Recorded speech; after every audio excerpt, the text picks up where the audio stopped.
if you, and it's not just about writing. Actually, UX writing is not just about writing. It is like a collaboration with designers. So as long as design is still in the mix, UX writing is also going to be a very crucial part of the product future.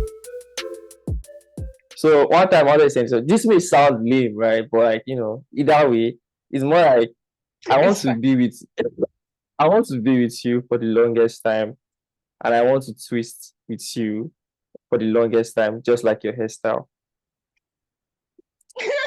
What's that? You know, Was I on you twist that time too? you have always been on twist since I know you. So Yeah, that's that, yeah. that's why. Like, so let's get started. So for everybody listening, Zainab has done the basic intro. Not just design podcast is sponsored by Eruption. Their basic and number one promise is to make information accessible to young Nigerians. If you are listening, the link to Eruption is in the link below. On this podcast today, we have Zainab, Zig, Zag, Z. Hi, everyone. Hello, Trent. Yeah, Yeah, hello. So I'm let's Zainab. start from the Yes, beginning. exactly. Zainab, how are you? How are you doing? Okay, Mm-hmm. I'm fine. Today, I'm fine. I'm actually doing okay. They brought the light not too long ago. Like they knew I needed this podcast. Yeah. Yeah, so That's I'm good. good actually. It's been a Yeah, while since we spoke, both of us. So this yeah. one will be It's been interesting. long. We've been trying to speak for the longest time. Yeah, I remember like two scenarios when one my camera was not working, yeah, and yes, I then I remember. missed the last one. Yeah, Yeah. yeah. So it's Finally doing it.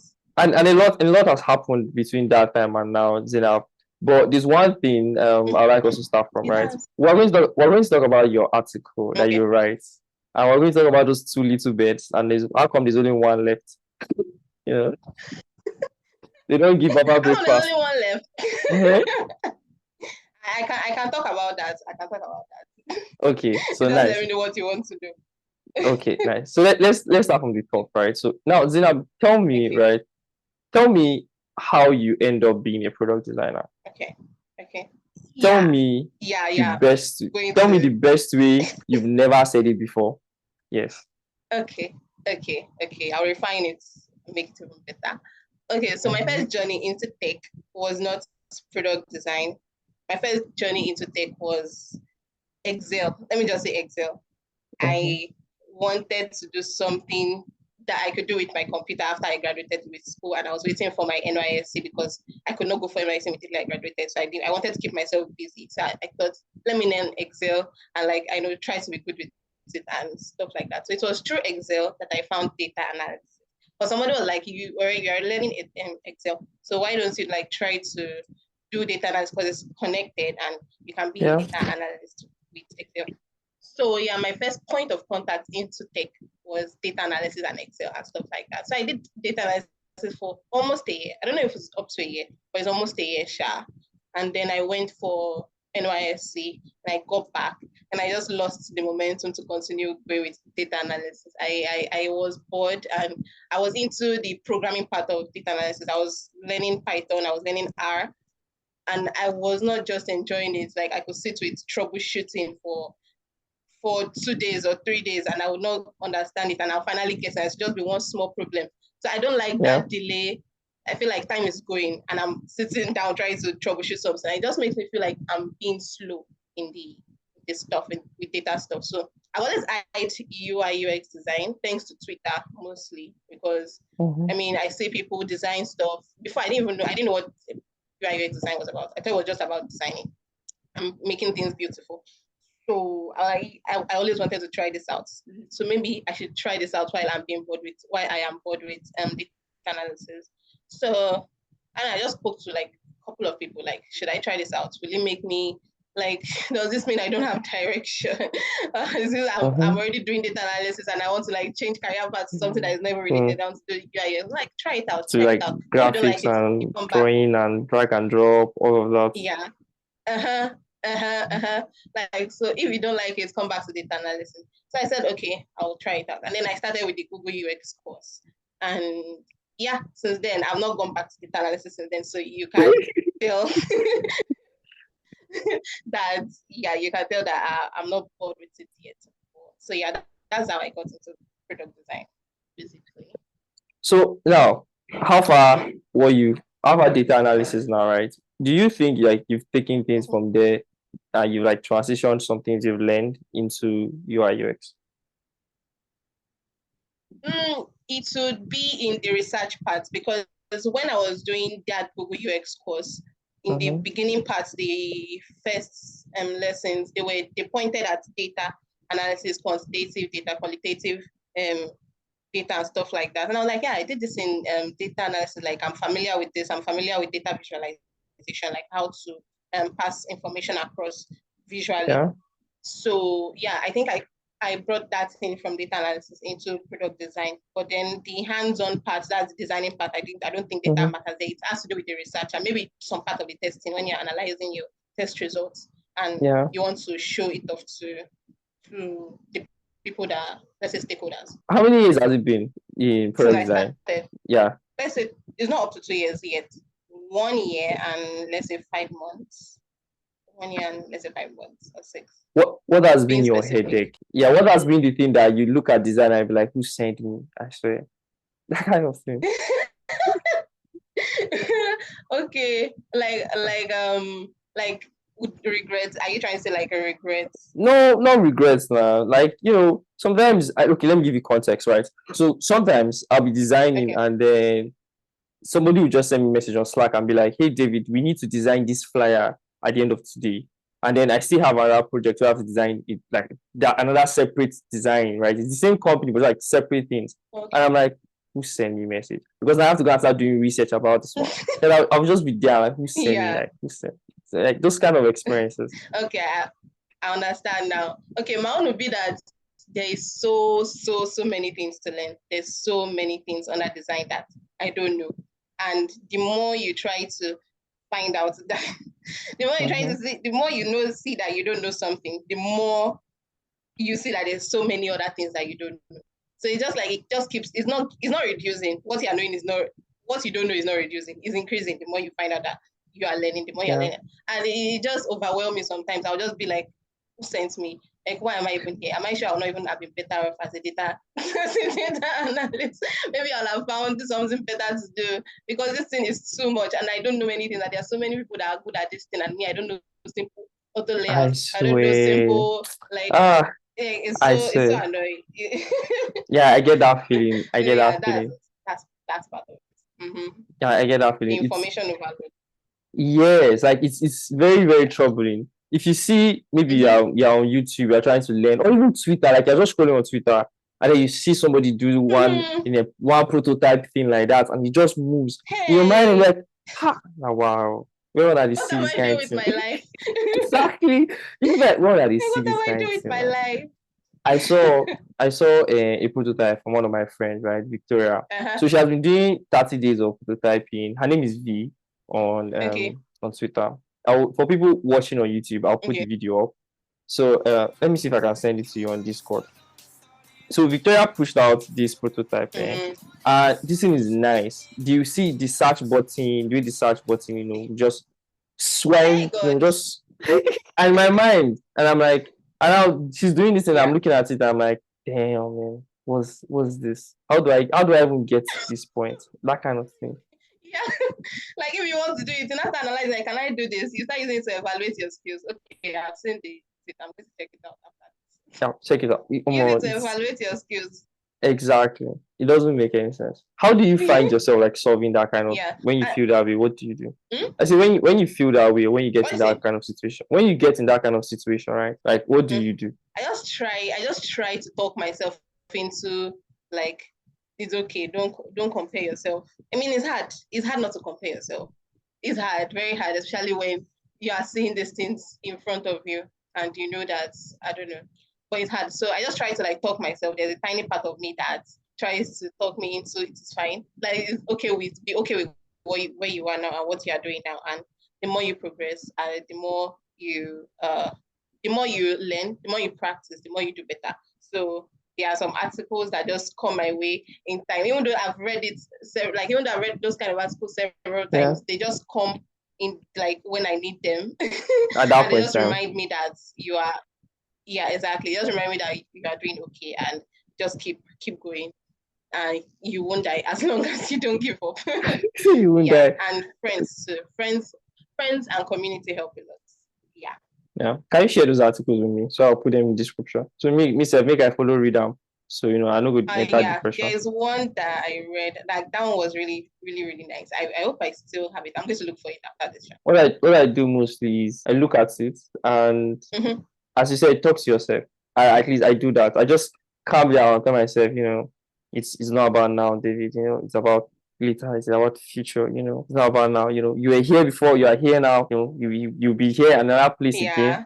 Exactly. I just keep doing. Okay, you were here before. You're here now. I just keep talking to myself, and I pace. Like I just start pacing. I just moving from like front and back in my room. I just keep moving up and down. I found that helps, that helps. Yeah. Also, your writing. How do you transition like from design, and how do you mix it with writing? Why did you give that expression? I know the question was coming. Definitely. How did I get into writing? Okay. I've always written pre-design. But I didn't get into UX writing until I got into UI UX design.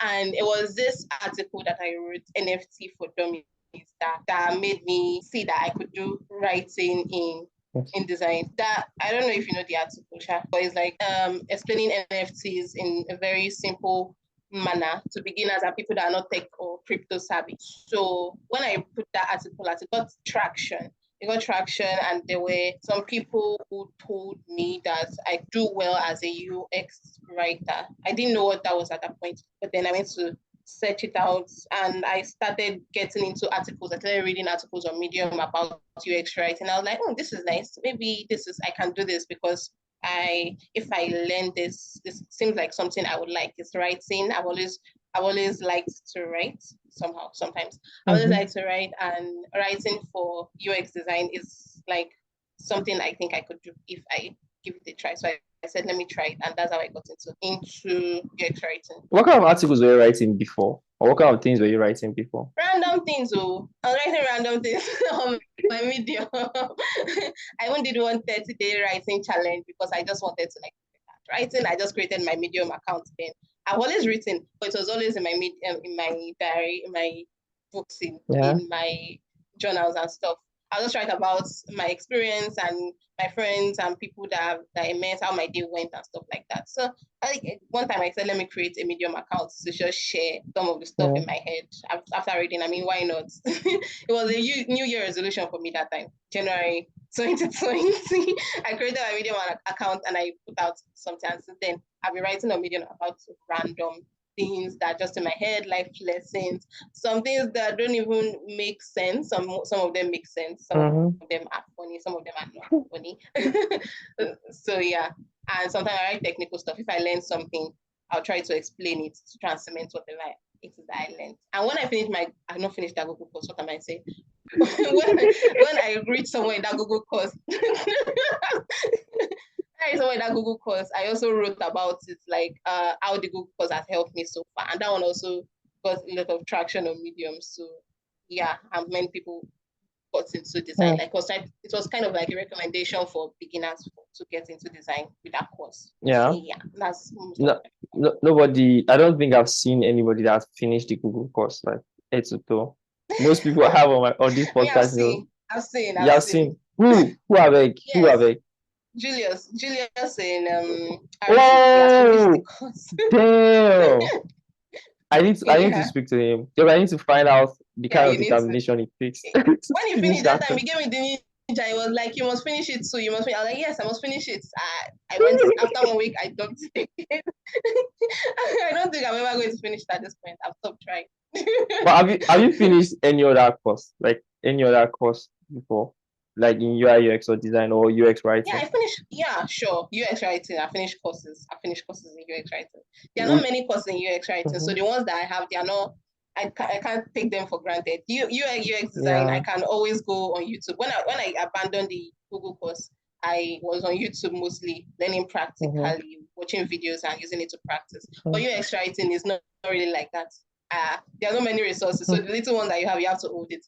So there are the free courses. I took them and I finished them for UX writing. What would you say? What would you say? Like, is it because courses are scarce, or is it because like you just have you're just on that spectrum of design to writing, which you enjoy more? You're just maybe a little bit more interested into what's the writing part is why you finish the courses, or you like having a timetable? Was it discipline? Was it like accountability partner stuff? Shout out to UK, by the way.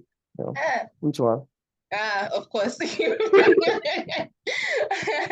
out to UK. Yeah, I think I have a little bit of bias for writing than design, and that's why like I finished most of my writing courses and not design. I don't know. I can't remember finishing any design. Okay, like I think some courses in design because I did not complete the Google UX course as a whole. It does not mean that I did not finish. I did some. I finished like 5 or 4 courses. So, damn, that that's one a was lot. yes, like the foundations, you know, Yeah. do you take the Google UX course too? Like, you know, it is specialization. I didn't take specialization. So like, yeah. Yeah, so I didn't finish it as a whole, but I did it up to a point. But the UX writing, yeah, there's a little bit of bias for writing than design, which made me finish most of my writing courses than the design course. And yeah, it's not that broad or general. It's not that popular like UI UX, like product design. I mean, just try to hold what you have and know it well because you are scarce in the market. Or you're not that you're scarce now, but you are. Yeah. So you no plenty, una small, very, very small. So yeah, I do understand. Compared to design as a whole.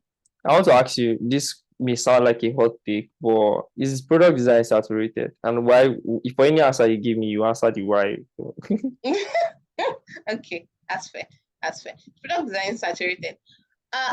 Me too. I asked this question when I was taking to design. Like, am I even like the drones? I've applied for plenty jobs in UI UX design. All of them. And I barely got like an interview back. So that made me even wonder, like, what am I even doing here? Like, this thing is kind of saturated. And for some of the UI of the UX writing jobs I applied to, if I apply to say, let's say 10, I'll get a response. Even though it's a rejection, I'll get a response for like 2. But for design, I'll apply to 20. I won't get any response. I won't get any that's bad.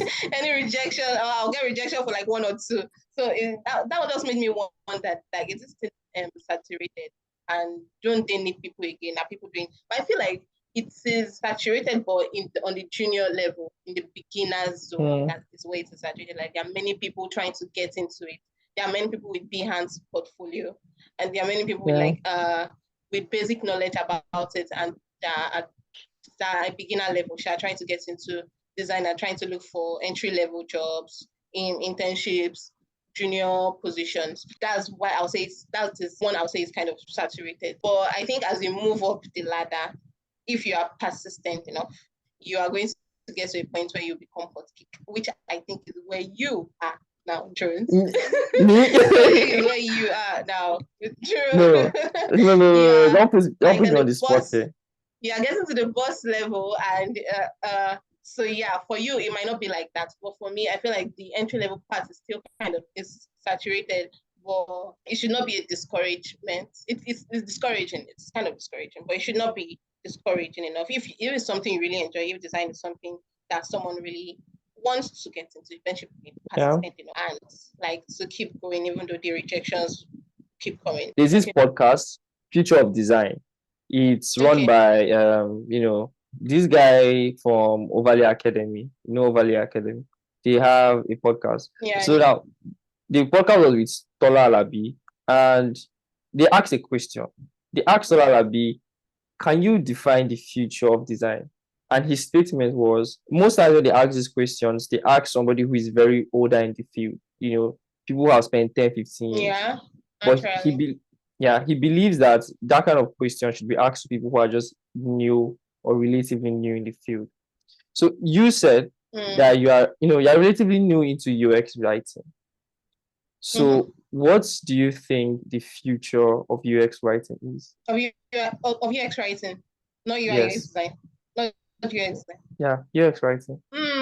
Let me see. I feel like Anyhow. UX writing, as I'm trying to say the most reasonable way, I feel like UX writing has like a very good potential now and like in the future, because as long as we are creating stuff for people that we want them to be able to make use of and understand, UX writing has a bright future, and not just for the UX writers, but for also for the users, because I mean, of course, you're writing for them.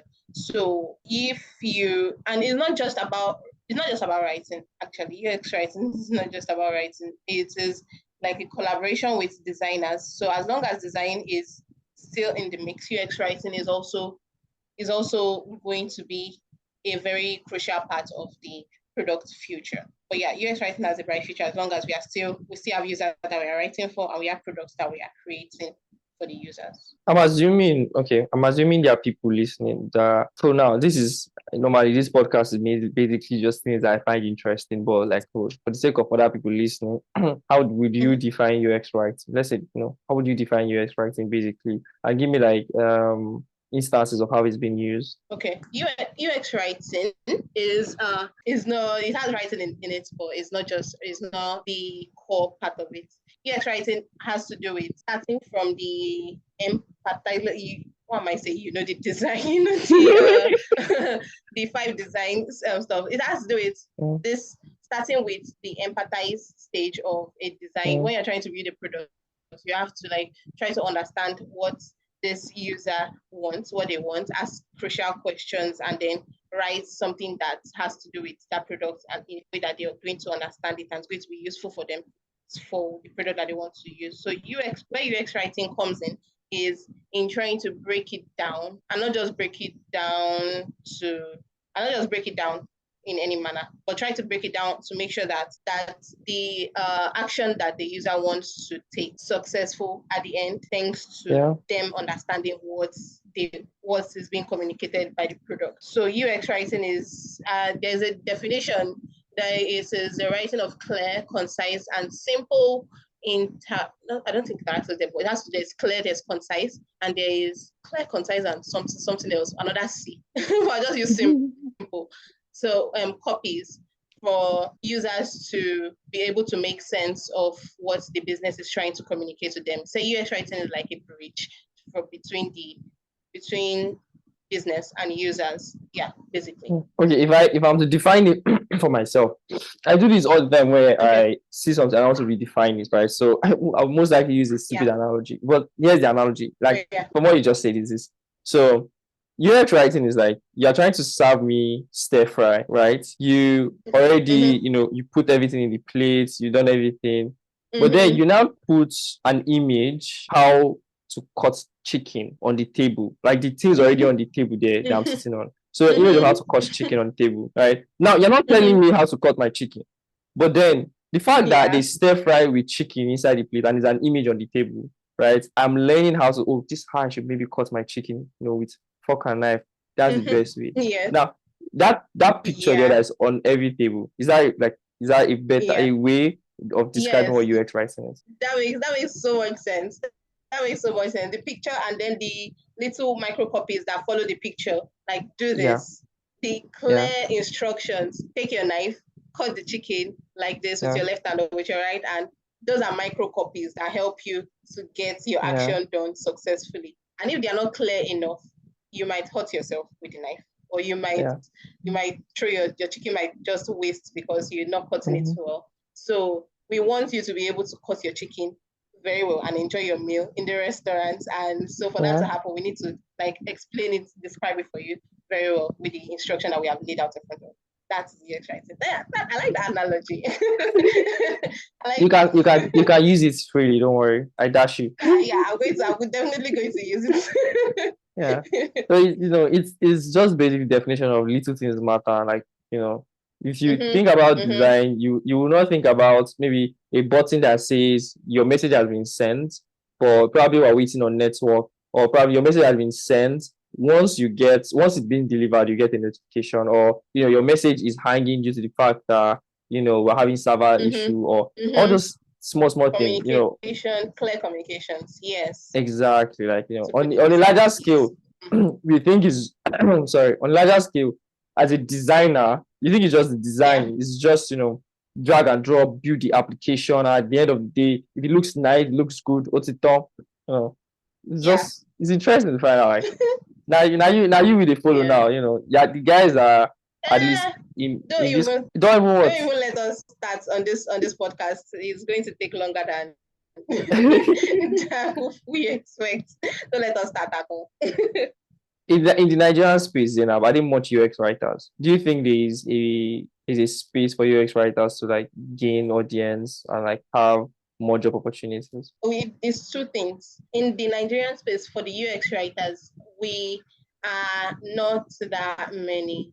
We are not many, but we are there, and we recognize ourselves, and we support ourselves. Like the UX writing community in Nigeria that me have come across on Twitter and off Twitter, they are very supportive. Like they are willing to uh, to answer your questions and give you resources, and like support you in the little way that they can. Like it's hard for you to go into a UX writer's DM as a UX writer and ask for help and you are going to be ignored. I've never come across that, and I don't think is common in Nigerian client. But as for jobs, though, jobs in Nigeria, UX writing wise, is not in abundance, unfortunately. So Mhm. like, wait, it's not a good thing for this to make you like want to spread your wings into applying for international roles faster than you would Yeah. have if it was plenty. So I think many UX writers they aim Mhm. for international roles and stuff like that. Then they don't just look at Nigerian and locally at local employers. I mean, Nigerian employers too are trying. They are starting to not they are starting. They even know some of them know, but that is the ones that have their foot on the ground. But there's some that startups they Yeah. don't have the budget for separate UX writer after hiring a Mhm. designer. If So Yeah, I don't I really was blame getting them. there. But the ones that have their foot, the ones that have their foot on the ground, they are knowing the benefit of having a UX writer as part of the team, and they are doing the needful. But for some that don't, UX writers are looking international while they are spreading their wings, and hopefully we all jam something sweet. Nice. Say what jam something Yeah. sweet. Do you know that's the fun? We all jam something sweet. Guy, jam is Zainab, the bust bars all the time. So for people Amen. listening, your last this article, right? Your last email. There was this joke that somebody made. She wrote B and then put cocks, like, chicken. When I say cock, I mean chicken. That's what she said. But like she put like, three different hen, and then she now puts S at the end. That was Yes, mad. because Exactly. When I read it, I was like, damn. That was funny. That was really funny. yeah, that was the joke of January. That was interesting. This me, why did you start Yeah. writing those episodes on those email episodes? Why did you start writing them? For my newsletter, I've always wanted to have a newsletter, but then there's this thing that I don't have any. What am I going to write about? What else am Yeah. I going to write about that people are not writing about? What value do I want to give that people are not already giving? So that one stalled my newsletter stuff for a while. But at some point, I just said, you know what? Let me just start it. I didn't even have a name for it. I just I sampled plenty shitty names, and then when I was creating my profile on Riveway that they've now shut down, unfortunately. Yeah.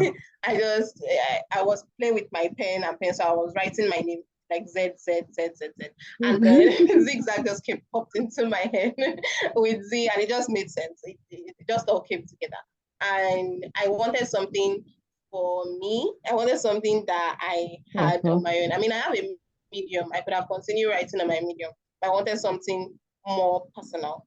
something that it would just be for my audience, people that are in my circle. Yeah, people are interested. Yeah, people that are interested in it. Thank you for being part of it, Stuart. Yeah, I always, remember your first reply to thank you. always. So You yeah, have, and the content stuff is just like a random experience, nothing serious. I don't want to take it too serious. I don't want to take myself too serious. So it's just like random things, random stories and experiences and discussions and memes and stuff that I learned, of course. Anything that I find out along the line, I try to yeah. let my people in on it so that hey, I got this and come and see this, yeah, that's it. That's And that's where my bed also came into. And exactly. We'll get the story of the bed. First. We'll get the story of the bed. Get the story of the bed. This is relating back to what Tolu Alabi said in the podcast, right? okay. And he was also saying that sometimes as designers we overweight ourselves with the responsibility of branding ourselves as designers. So we forget that we're human beings at first. Like uh Yeah. Chisa also said that thing also one time. He was like, you put so much weight on tweeting only things that are relating to design, talking The about things that are design, relating to design. Like your like whole life come on. exactly. People see you for nothing else except that it's design, and it's for a Except while. design. For a while, it will make sense. It will allow you be in Yeah. people's faces, and they think about you. They think about design.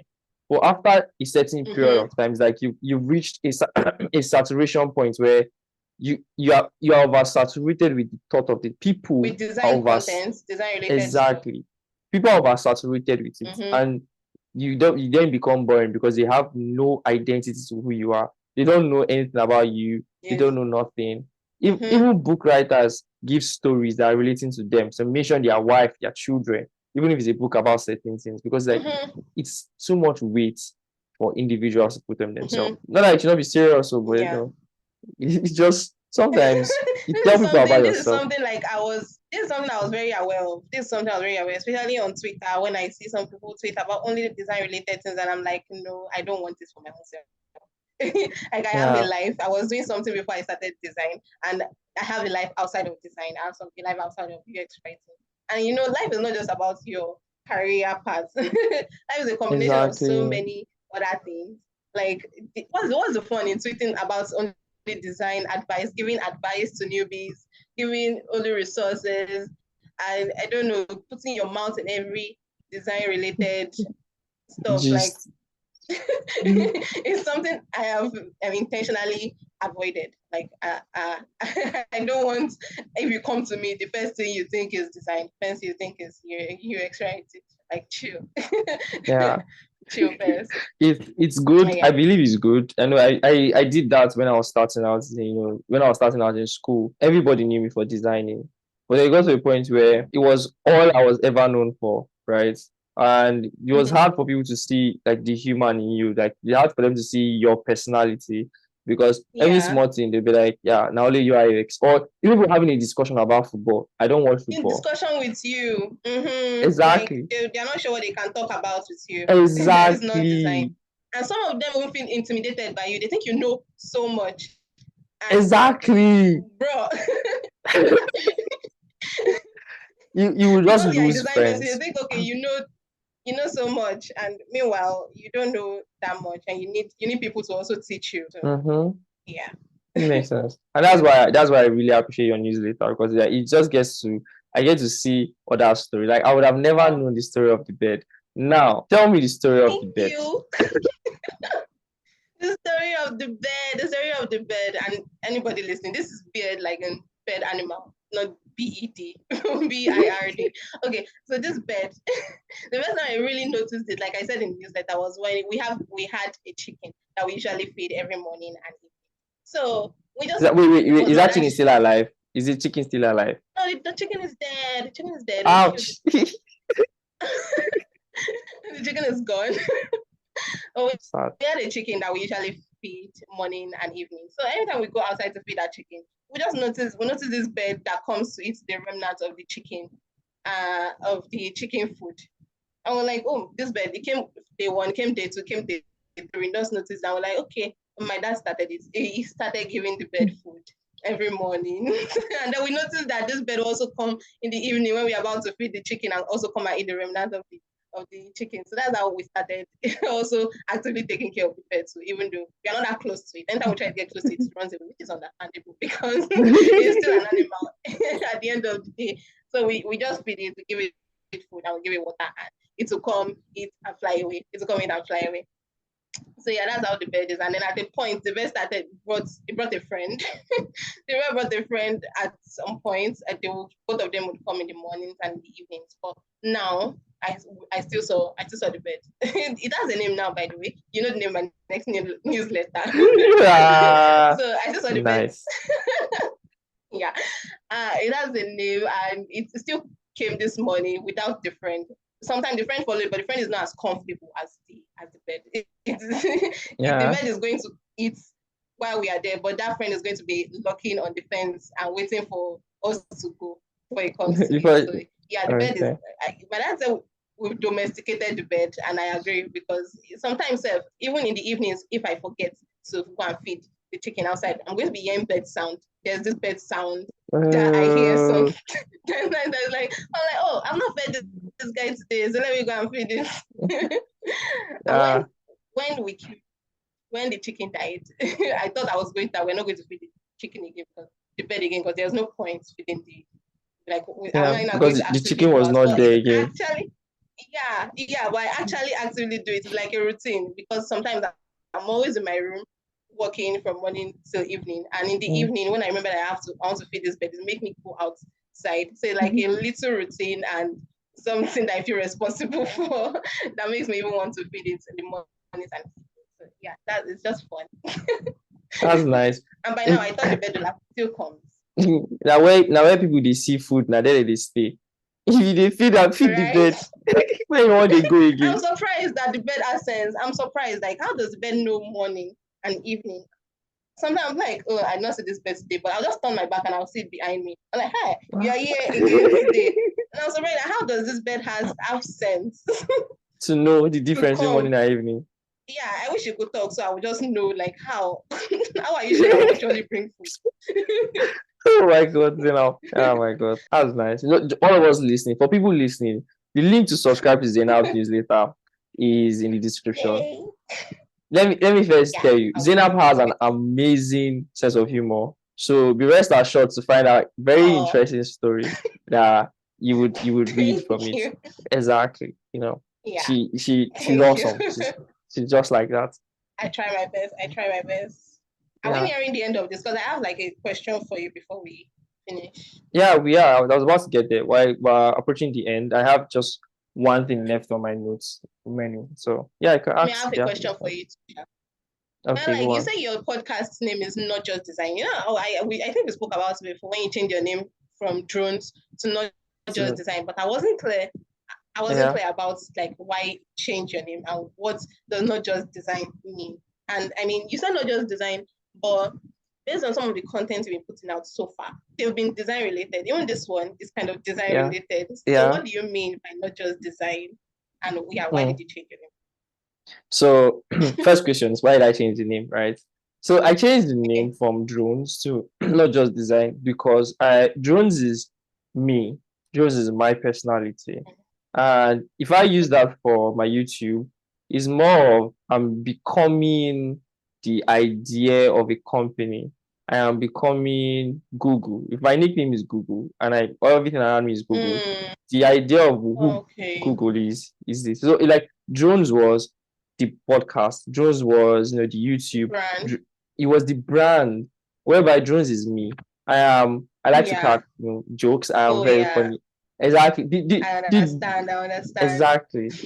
So that's why I changed it. And again, another reason was for SEO reasons. So I was like, if I'm going to change this name for the fact that I wanted to be Drones and have Not Just Design, then the SEO has to come place. And having design in the name would help me get found easily. It's going to find you. Most of your content is still design related. So what are we saying?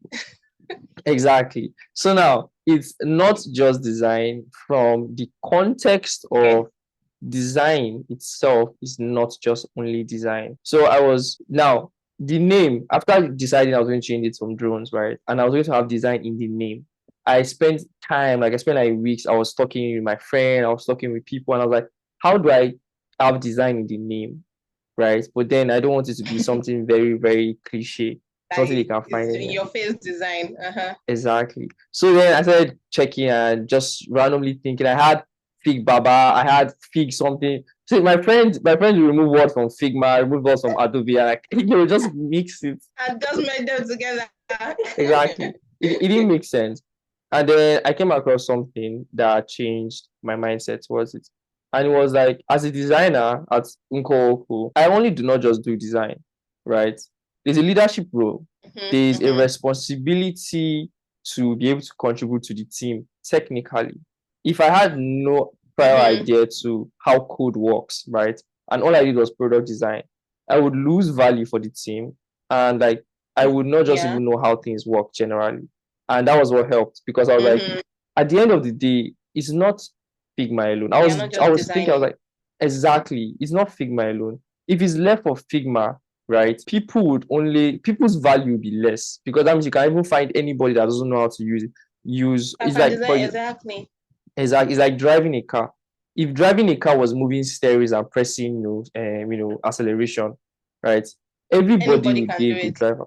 Exactly. But it's not just about like driving, there's a mental aspect. That's why they say you should not drink and drive, you have a call, because there's a mental aspect to it, right? And it's the same thing with design.